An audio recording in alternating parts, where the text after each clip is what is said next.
Après une semaine de débats intenses, notre Assemblée va voter en première lecture le projet de loi Blanquer.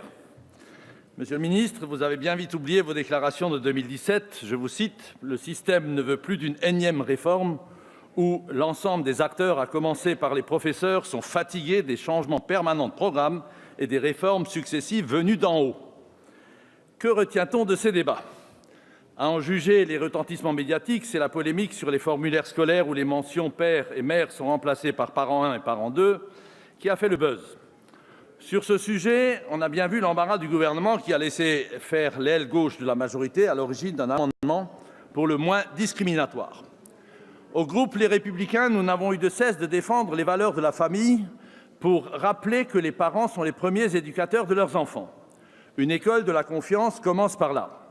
C'est d'ailleurs la raison majeure de notre opposition à l'article 2, qui abaisse l'instruction obligatoire à 3 ans, faisant ainsi de la France le champion d'Europe de la précocité scolaire. À en juger les bons résultats des pays comme l'Estonie ou la Finlande, où la scolarité obligatoire commence à 7 ans, cet avant-gardisme français pose aujourd'hui plus de questions qu'il n'apporte de réponses. L'instruction en famille, la progressivité de la scolarisation, notamment pour les enfants en situation de handicap, la compensation inéquitable de nouvelles dépenses pour les collectivités, le financement de l'école maternelle privée restent autant d'interrogations. La visite médicale avant l'âge de 6 ans a même provoqué un psychodrame dans la majorité, les députés du MoDem quittant l'hémicycle après un amendement refusé. Une vigoureuse séance de câlinothérapie de la majorité, doublée d'une mansuétude pour leurs amendements, les a fait rentrer dans le rang.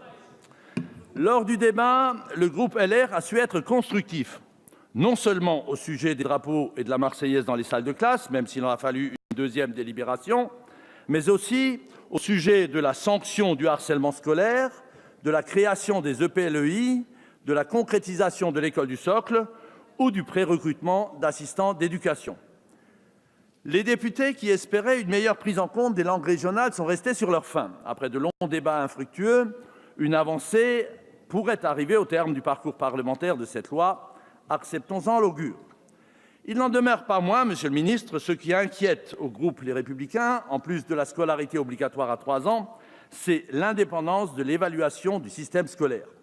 Une inquiétude partagée non seulement par les parlementaires de l'opposition, mais aussi par les principales fédérations de parents d'élèves et par de nombreux syndicats enseignants.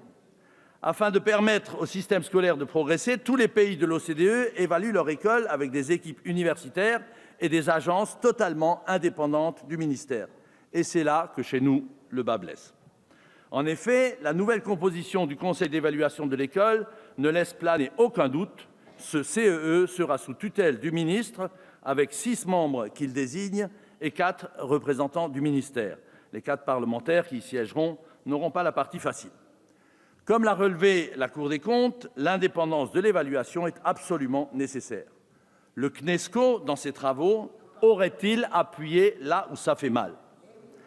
Enfin, le dernier gros point de divergence est la future organisation par ordonnance des rectorats. Monsieur le ministre, vous avez fait amende honorable au cours de la discussion, vous avez vanté les mérites de la proximité, affirmé votre volonté de défendre l'école rurale, valoriser les DAZEN, mais l'article 17 est resté dans sa rédaction initiale.